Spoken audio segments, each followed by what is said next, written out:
on choisit deux dames, un monsieur, deux dames, un monsieur. Il ne faut pas m'intimider. Est-ce qu'on applaudit ces deux équipes? Et le thème de ce match, mesdames et messieurs, est un thème plutôt éloquent, plutôt populaire, dans le combat pour la justice. La désobéissance civile est normalement acceptable. Dans le combat pour la justice, la désobéissance civile est moralement acceptable. Qui est pour, qui est contre, on le saura. Vous allez déléguer la capitaine ou les capitaines, s'il vous plaît, déléguer une personne pour aller piocher auprès du jury, pour savoir qui est pour et qui est contre. Allez piocher, allez piocher. C'était, je viens pour la première fois dans les grands films d'éloquence, des Louis Batters, des Denzel Washington, et je suis sûr qu'aujourd'hui, nous allons vivre mieux que ce qu'il y a dans ce film-là. J'ai confiance en vos talents, de confiance en votre préparation, et je sais qu'aujourd'hui, on va vraiment se trouver, on sera enseigné et on sera plus. Est-ce que vous êtes d'accord? Qui sont d'accord avec moi aujourd'hui? Les contestants de la fille est contre, c'est-à-dire qu'il a préparé pour, exactement, 3 minutes de projection, mesdames et messieurs. On va applaudir les capitaines pour la projection. Monsieur le Président, chers membres du jury, auguste assemblée, bon après-midi. Merci. Toutes les codes se rassemblent pour organiser une résistance farouche et lutter contre une discriminatoire opposée par le gouvernement. Mesdames et messieurs, nous sommes entre 1989 à 1990. Les gouvernements écossais imposent un impôt forfaitaire, dont chaque adulte était obligé de le payer. Le 1er mars 1989, les Écossais se sont farouchement opposés à cet impôt et ont lutté pour qu'il soit aboli. Le 31 mars 1990, 50 000 personnes ont défilé dans les centres de la ville pour une protestation contre la justice. Il s'agit là de la poll tax.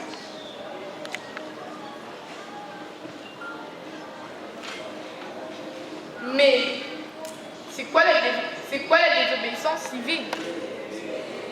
Je partirai d'une simple définition, celle qu'a formulée les philosophes américains John Rawls et le théoricien allemand Jürgen Habermas.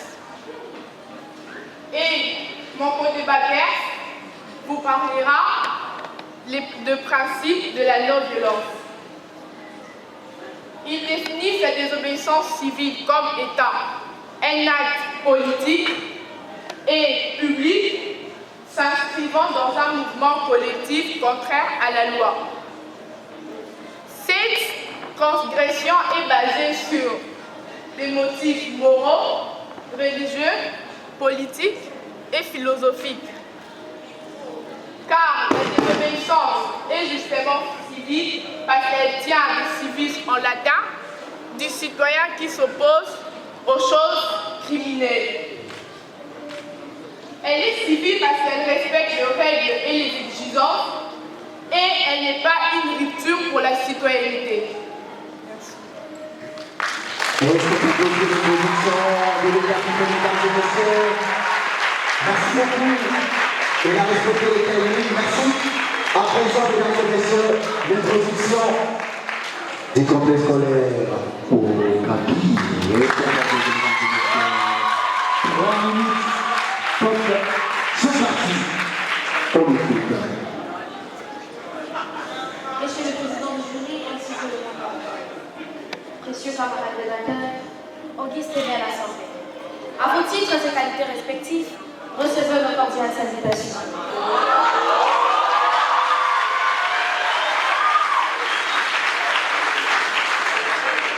Il est ici soutenu par notre débatteur que la désobéissance civile est moralement acceptable. Mais ici, il est stigmatisé que Désobéir reste toujours le refus de se soumettre à une loi ou à un commandement. Quoique l'on se trouve dans le contexte d'un combat pour la justice, gage d'un état de droit. Il est une pilule amère d'accuser que la désobéissance soit devenue une forme d'obéissance. Faut-il donc élaborer une pédagogie qui prépare le jeune à être prêt à transgresser les règles? Ou le jeune? Y a-t-il une jeunesse dans cette majesté seule? Faudrait-il qu'on vous prépare à violer les lois?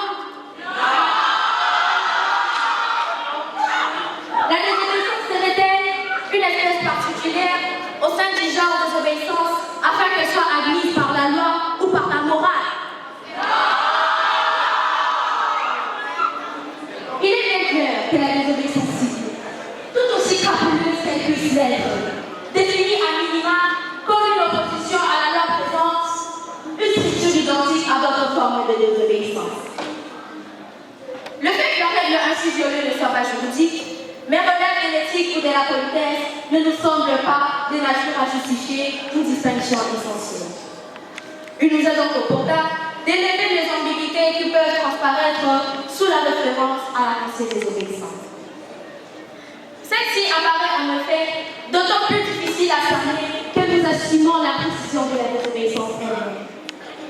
Il n'est par ailleurs toujours pas aisé de connaître l'appréciation que se font précisément les désobéissants de la valeur du droit. Puisqu'ils s'intéressent moins au droit lui-même qu'à la force qu'il met en œuvre et à laquelle ils se trouvent confrontés. Les désobéissants répondent sans contradiction à la loi de ne pas obéir au droit. Il nous semble que ces désobéissants invoquent dans ce registre des types de justification. Soit ils estiment que leur opposition à la loi constitue qu'un acte de défense légitime. Soit ils tentent de fournir à la désobéissance civile une distincte à d'autres formes d'illégalité. D'un côté illégalité, il est assumé mais justifié. De l'autre, son action ne constitue-t-elle pas une opposition ou à une loi quelconque? Très chers collègues, votre analyse est ici bien pertinente. Elle apparaît moins satisfaisante.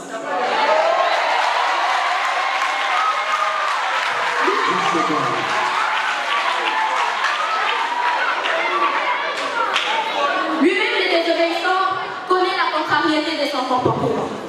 C'est bien cela qui justifie qu'on le qualifie d'un désobéissant. Martin Luther King n'avait-il pas appuyé lui-même que quiconque enfreint la loi parce que sa conscience la tient injuste,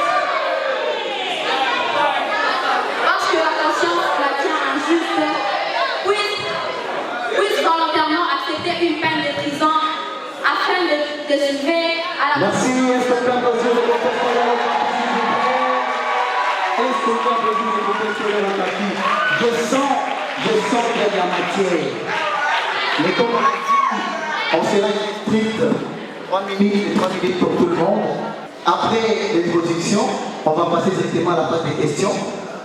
Vous allez poser votre première question à vos adversaires. Et comme vous avez commencé à l'introduction, on va commencer avec la question du complexe scolaire au Capi. Vous avez une question pour vos adversaires? Merci pour la parole que vous nous accordez. Je crois qu'on a le droit à une question Oui. et acceptable moralement. Que pouvez-vous dire que M. Albert Camus, lorsqu'il dit que peu importe, lorsqu'il y a une femme par des moyens faux et violents, alors c'est là que se trouve immoral. Merci pour votre question. Vous avez dit que la désobéissance arrivait à ses fins avec des moyens faux. Alors, à cela, j'aimerais déjà préciser qu'il n'y a aucun moyen faux qui est utilisé. Déjà, la désobéissance fait preuve de non-violence. C'est un critère qui a même été prôné par Martin Luther King ainsi que Gandhi.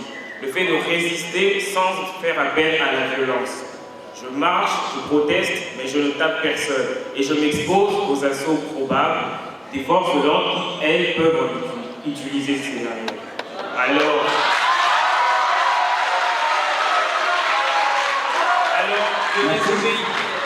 Alors le désobéissant ne peut pas utiliser de moyens fourbes, au contraire, il va à l'encontre des moyens fourbes que ceux qui dirigent l'État utilisent et de ce fait arrivent à réveiller les consciences. Comme complément de réponse à Mademoiselle Christine. Merci, complément de réponse.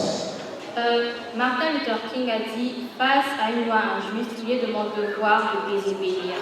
Et nous ne pouvons pas oublier qu'aujourd'hui, c'est grâce à la désobéissance de Gandhi que l'Inde a connu son indépendance et que Martin Luther King a défié les lois ségrégationnistes. Et aujourd'hui, lorsqu'on parle de la liberté que les Noirs ont pu acquérir, on ne peut pas manquer de citer le nom de Martin Luther King. Merci beaucoup. Très bonne réponse, question d'applaudir. Rapide et applaudir les dames. Merci, merci. À présent, Edgar va poser sa question à Okapi et Okapi va répondre. On écoute la question. Alors, notre question est la suivante. Personnellement, vous faites face à telle situation et vous êtes face à une loi injuste. Puisque nous parlons de morale, je demande si dans le combat pour la justice, la désobéissance civile est moralement acceptable. Alors, vous avez dit que la morale nous demande d'éviter le mal, bien sûr. Alors, notre question s'énonce, que ferez-vous face à une loi injuste si vous ne pouvez pas la changer? Vous êtes face à une loi injuste, vous ne pouvez pas la changer. Qu'est-ce que vous ferez? Vous ferez taire votre conscience? Ou alors? Merci pour votre question. Nous sommes accoutumés de voir que cela est un peu boiteuse, mais nous allons quand même y répondre. Que ferez-vous devant une loi injuste? Allons-nous baisser la tête et ne rien dire? Non. Il y a plusieurs mécanismes que nous devons faire dans la loi pour nous faire entendre devant l'État. Nous ne pouvons pas directement, vu qu'il y a une loi injuste, nous soulever. Nous pouvons faire comment je peux dire, parler devant la radio, faire des pétitions, des notes, pour faire en sorte que les ministres lisent. Parce qu'on dit que le dialogue est le meilleur moyen pour que nous puissions nous faire entendre en tant que personnes intellectuelles. Nous ne pouvons pas nous lever à aller à l'extérieur et commencer à crier non, nous ne voulons pas de cette loi. Là, ce sont des animaux qui peuvent faire ça. Alors, je vous demanderai de bien vouloir souvent dialoguer que faire des actions et qui créent des dégâts. Et nous savons tous que quand il y a des soulèvements ici, quand on a voulu chasser notre président, Joseph Kabila, il y a eu des morts. Il n'y a pas eu de désobéissance civile sont morts. Mais nous savons que la vie humaine est la chose la plus importante que nous pouvons avoir sur Terre. Pourquoi accepter de mourir juste parce que cette loi est injuste? Je vais rajouter par là en disant pendant je ne peux pas prononcer ces mots car ça a été un génocide lors de la Révolution française. La France aujourd'hui, Béo et belle nation, aujourd'hui ils sont assis sur le sang de ces innocents qui ont été tués, meurtris, ces femmes violées. Alors moi, je dirais, je préfère recourir en part de moyens calmes que de me faire violer, que de me faire battre et de mourir. Alors, je préfère suivre les normes instaurées par la loi. Merci. Merci beaucoup. Merci. Est-ce que Edgar peut applaudir au Kabila? Je vous ai dit, la sportivité est aussi comprise. Ce n'est pas une peur, ce n'est pas des ennemis, c'est des adversaires. Merci. Éminent juge, on s'est aimé à votre sagesse. Vous avez des questions pour ces équipes? Certainement, on vous écoute. Le jury a 4 questions, 2 de part et d'autre, à poser aux équipes. On va commencer par le vice-président à droite, pour poser 2 questions, dont une par équipe. Après, c'est une question par équipe. Bon, ce que nous allons faire, c'est que le vice-président va poser une question à une équipe et un autre posera une question à une autre équipe. D'accord. Monsieur le Président de la NACE, il a une mission pour l'équipe qui soutient la thèse. Alors moi, personnellement, j'avais prévu deux questions. L'une pour l'équipe qui soutient la thèse et l'autre pour l'équipe qui soutient l'antithèse.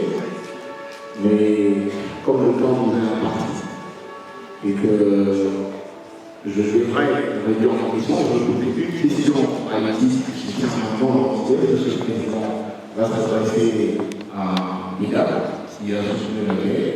J'aimerais poser cette question, d'autant plus que vous êtes en train de soutenir la désobéissance civile, nous sommes dans le contexte d'un combat pour instaurer la justice, et que celle-ci serait inadmissible moralement, d'abord. Alors, on considère que notre individu, votre argumentation, on a l'impression que cette désobéissance qui est moralement entendue une illégalité serait une autre forme de droit que vous êtes en train de soutenir.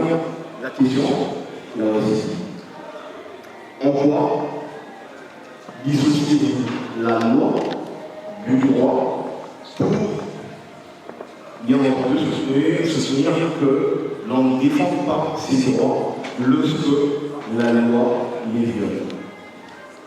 Je reprends en question. En quoi dissociez-vous la loi du droit pour soutenir que l'on ne défend pas ses droits lorsque la loi les viole? Vous avez compris la question? Pendant que l'équipe actuellement a posé la question de Lucie, nous avons posé la question de l'autre côté. Déjà, ce qui est intéressant avec ce sujet, c'est que l'on ne dit pas que la désobéissance civile est moralement acceptée. L'on dit qu'elle est moralement acceptable. Et c'est intéressant parce que vous estimez que cette désobéissance civile est moralement acceptable. Alors, lorsque l'on parle de désobéissance civile, nous avons également tendance à penser à la révolution. Alors, la question que nous vous posons, est-ce que la désobéissance civile est une révolution, une évolution ou un prélude à la révolution? Est-ce que finalement la désobéissance civile, elle est une révolution, une évolution ou un prélude à la révolution? Très bonne question. Vous avez compris cette question? 10 secondes de réflexion. J'espère que les aura pu qui sont utilisés et la réponse est prête. On peut trouver une réponse, elle est prête. On écoute tout à fait. Merci pour la question, cher membre, cher vice-président du jury. Votre question est très bien fondée. En quoi dissociez-vous la loi du droit pour soutenir que l'on ne défende pas la loi lorsqu'on les viole? Premièrement, nous ne disons pas que nous ne devons pas défendre nos droits. Nous voulons défendre nos droits, mais d'une manière calme, d'une manière intellectuelle, sans créer du désordre, sans faire en sorte de perdre des vies importantes. Parce que personne ne sait que si une personne meurt en ce jour, peut-être qu'elle aurait pu accomplir de bonnes choses si elle n'était pas morte à cause de cette désobéissance civile. Alors, cher membre du jury, j'espère que j'ai essayé un peu de vous satisfaire. Il y a un complément de réponse. Si elle n'a pas merci. Et Pierre Dupel, est-ce que vous pouvez encourager le papier pour sa réponse? Et je vais vous faire apprécier, au nom du problème des micros, vous pouvez penser des micros. Voir la manière dont elle est posée, cela montre que c'est une question assez technique et qu'elle ne demande pas seulement les connaissances que nous avons acquises sur Internet, mais également une grande réflexion sur ce que nous défendons. Alors, est-ce que la désobéissance civile, excusez-moi, est une révolution, une évolution ou un prélude à la révolution? Nous répondrons que c'est une évolution. D'abord, pourquoi? Parce que, en tant qu'évolution, les hommes ont toujours contesté les lois. Au fil du temps, les hommes ne se sont jamais entendus sur des lois. Ce qui est acceptable d'un côté n'est pas forcément de l'autre. Et ce qui est égal n'est pas forcément valable pour tous. Et les hommes ne s'entendent pas forcément sur tout ce qui peut être loi. Mais c'est une révolution car c'est une nouvelle manière de penser. C'est se baser sur l'autre pour trouver son accord. Comme Joseph Joanne le disait, c'est un accord de forme de vie que nous voulons instaurer. Car en désobéissant, Je ne veux pas seulement revendiquer ma voix, mais je veux aussi que par ma voix, celle des autres soit entendue. Je veux revendiquer un droit universel et faire paraître ma voix de sorte à ce que tout le monde puisse se retrouver rien qu'en moi. Et c'est ça le principe de la désobéissance civique. N'est-ce pas qu'ils savent avoir beaucoup de choses à dire? Alors nous, on va leur donner le temps de nous dire ces arguments-là. Tous ces mots qui bouillonnent au fond de leur cœur, dans leur tête, on va écouter ça tout à l'heure. Ça dit, c'est moi qui fixe le reste de l'univers. Je me donne la parole de parler pendant 1 minute. Lorsque je dis République, vous vous taisez, vous écoutez par contre votre adversaire. D'accord? Alors, comme on a commencé à l'intro avec l'État, vous avez 1 minute pour argumenter. Pourquoi la désobéissance civile n'est pas vraiment acceptable? 1 minute. D'abord, il n'est pas normalement acceptable parce que, comme je dis, la morale nous indique qu'il n'y a plus rien à faire à l'humanité. Mais lorsque les désobéissants, et je constate chacun d'entre nous ici présent, qu'à chaque désobéissance qui a eu lieu dans notre pays, il y a eu tellement de dégâts et de morts. Et même à l'est de notre pays, il y a des dégâts parce que. Il y a des dégâts simplement parce qu'on a refusé de s'entendre, on a refusé de dialoguer. Et à côté de ça, ça crée un problème. Il y a des certaines morts. Et carrément, dernièrement, il y a des vidéos qui sont sorties. Il y a un monsieur qui a été décapité parce qu'il était un militaire. Ce n'est pas une bonne chose de voir que les personnes meurent chaque jour parce que les peuples ne veulent pas. L'État conteste le dialogue pour chercher toujours à se battre. Merci. Réplique. Juste d'abord, compléter la définition de la désobéissance civile, parce que je vois qu'il y a un petit problème que vous ne comprenez pas. La désobéissance civile est assumer et de se soumettre à une loi injuste. Et cela par ce principe qu'on appelle une non-violence. Il ne suffit pas d'y croire pour que les choses changent, mais il faut être prêt à défendre ses idées. Cette phrase d'Edward Snowden, bien récente, traduit valablement l'idéologie prônée par les pères de la désobéissance civile, qui permet une lutte acharnée contre contre la passivité et la soumission aux lois injustes. Et cet acte moral a connu des actions très importantes, à l'instar de la lutte des femmes pour le droit de vote au Royaume-Uni. Merci. Réplique. Permettez-moi de contredire votre immoralité, car nous vous rappelons ici qu'il s'agit bien d'un avertissement d'une mission juridique. Alors, loin d'être de délinquants, les désobéissances se feraient passer ici pour des victimes, des défendeurs de droits. Mais, loin d'être morale, la désobéissance civile est totalement contraire aux lois d'une société démocratique. Pour ne pas s'épancher dans votre immoralité, nous dirions alors que la désobéissance civile, vous l'avez bien dit, que c'est le refus de se soumettre à une loi jugée injuste.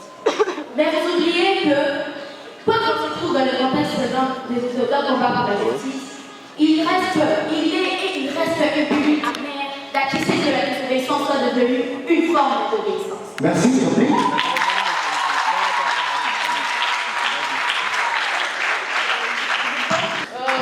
Beaucoup de gens s'attendent à dire que la non-violence est une arme par laquelle la désobéissance civile détruit.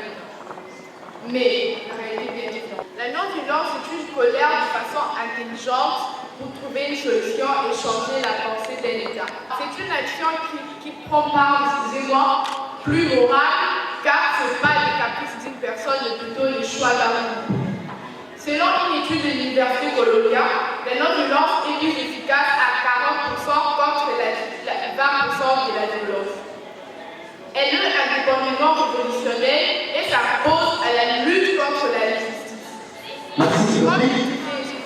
Comme on dit, la foule n'a pas d'âge.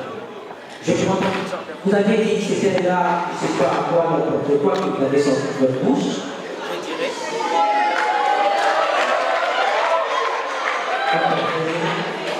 Oui, vous dites que c'était là pacifique, je ne sais pas moi. Mais observez lorsque les ordres militaires de manifestation pour faire dégager le président honoraire Joseph Kabila, oui, c'était avec du papier, c'était pacifique. Mais n'avons-nous pas compté de morts? Moi, je vois l'exemple de mon père qui marchait ensemble. Il est rentré sortir à l'école. Cela est pacifique aussi. Le mort et le sang. Ne voyez-vous pas d'abord le sang?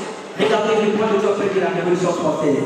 Oui, aujourd'hui, la France est un grand pays. Mais ne comptez-vous pas le millier de personnes qui sont mortes? Ces femmes qui ont été violées, meurtries aujourd'hui, peut-être l'un de ces enfants avait un rêve d'être un astronaute. Merci, réplique. Il ne suffit pas simplement de vouloir lâcher des éléments des essences.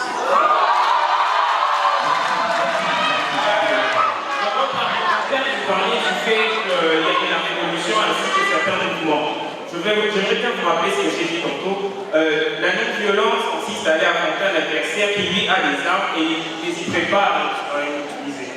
Alors, il serait très difficile de justifier la perte du téléphone de votre père ou encore les femmes violées par la désobéissance civile, car ces gens sont meurtris eux-mêmes. En allant désobéir, ils sont face à l'État et font preuve de non-violence, mais par ces mêmes moyens, ils subissent la répression de la police. Merci.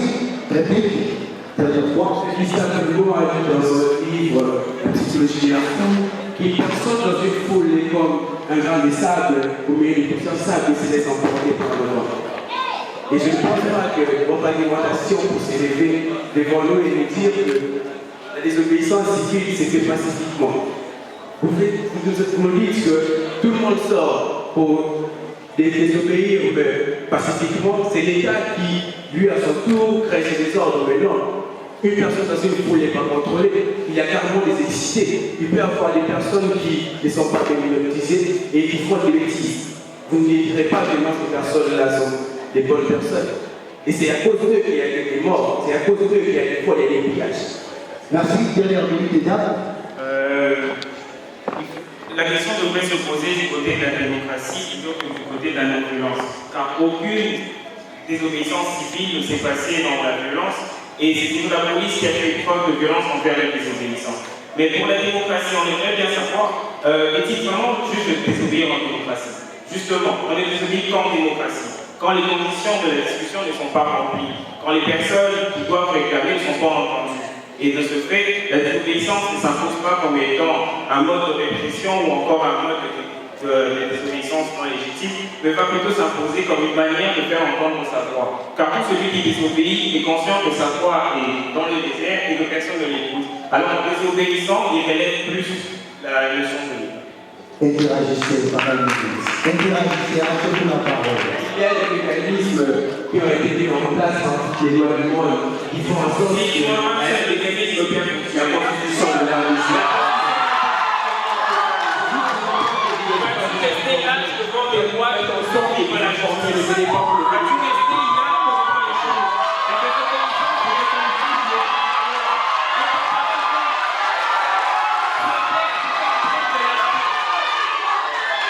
Merci, merci, merci. Merci beaucoup. Est-ce qu'on peut applaudir le capitaine? Est-ce qu'on peut applaudir le capitaine?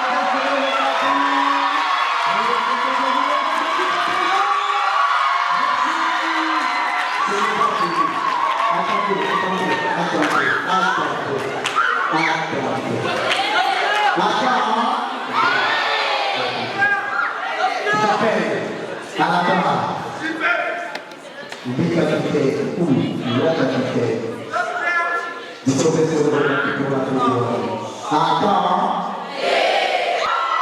Nous prenons la parole pour vous affirmer que face à la justice, la désobéissance civile est moralement inacceptable. Je dirais par là, mais la désobéissance elle-même, sur ça, c'est motif et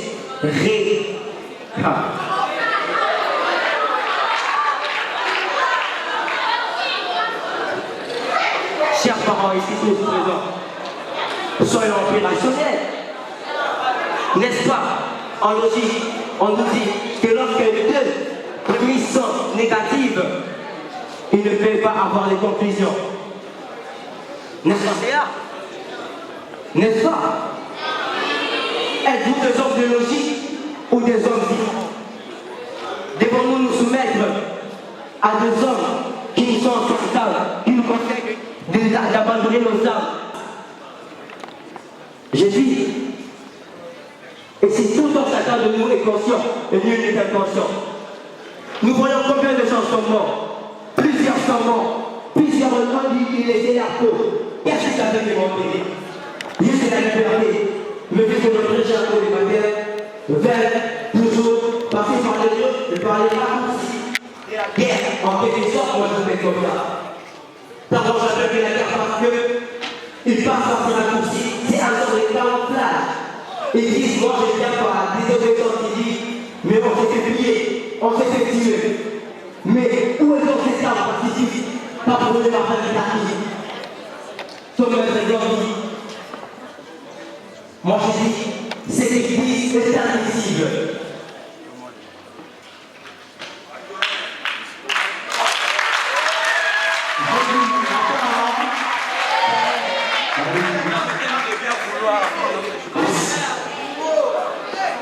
Faisons pas des développements à niveau.